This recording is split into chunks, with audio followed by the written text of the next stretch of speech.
Epstein के घर में काम करने वाले नौकरों ने बताया था कि कभी कभी एक दिन में 3 से 5 लड़कियां मेंशन में आती थी। इसमें हैरान करने वाली बात यह है कि इनमें कई नाबालिग लड़कियों के नाम हैं। Ghislaine Maxwell, British socialite, is charged with recruiting women and girls for her longtime friend, convicted sex offender Jeffrey Epstein. Found that breaking news we told you about just moments ago in the 5 guilty verdicts in the trial, child sex trafficking trial, I should say, of Ghislaine Maxwell. Gillin सिर्फ Epstein की manager या माशुका नहीं थी, वो उसकी recruiter थी। उसने Epstein के मेंशन को रिकॉर्डिंग स्टूडियो में बदल दिया था। जब बड़े बड़े लोग उस आइलैंड पर आते थे तो उनको पता भी नहीं होता था कि उनका हर पल रिकॉर्ड हो रहा है। ये गिलिन ही थी जिसने लड़कियों को रिक्रूट किया, उन्हें ट्रेन किया और फिर उन्हें ताकतवर लोगों के बिस्तर तक पहुंचाया।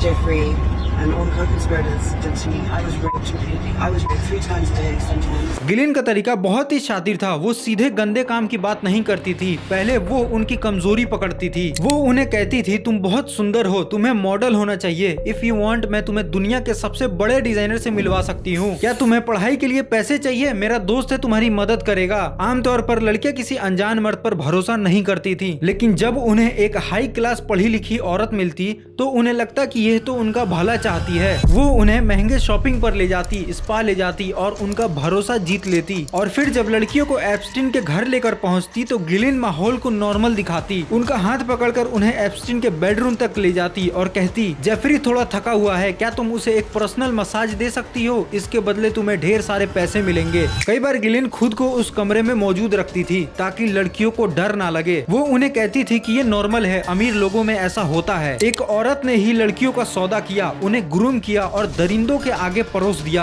ग्रूमिंग का असली मतलब था कि लड़कियों का दिमाग धीरे धीरे बदल देना, मतलब ब्रेन वॉश कर देना। पहले नॉर्मल मसाज, फिर थोड़े और पैसों की लालच, फिर उन्हें ऐसी हालत में ले आना जहां से वो वापस ही नहीं जा सकती थी। और तो और गिलिन ने उन्हें इतना डरा दिया था कि वो सोचती थी कि अगर वो बोलेंगी तो इसमें ताकतवर लोग शामिल हैं, उन्हें खत्म कर देंगे। एप्स्टीन के घर में काम करने वाले नौकरों ने बताया था कि कभी कभी एक दिन में 3 से 5 लड़कियां मेंशन में आती थी। और तो और जब एप्स्टीन के प्राइवेट जेट के फ्लाइट लॉग सामने आए तो उसमें हजारों एंट्रीज हैं। इसमें हैरान करने वाली बात यह है कि इनमें कई नाबालिग लड़कियों के नाम हैं जिन्हें एक शहर से दूसरे शहर ट्रांसपोर्ट किया जाता था। ये सिलसिला तकरीबन 20 साल तक चला और अगर आप इस हिसाब से सोचो तो ये सेक्स ट्रैफिकिंग 10,000 के पार भी जा सकती है। Ghislaine Maxwell was the real mastermind behind this whole case. लोग पूछते हैं कि इतने सालों तक आखिर ये किसी को पता क्यों नहीं चला? मेरे हिसाब से ये सेक्स ट्रैफिकिंग नहीं, ये ह्यूमन फार्मिंग थी। What do you think?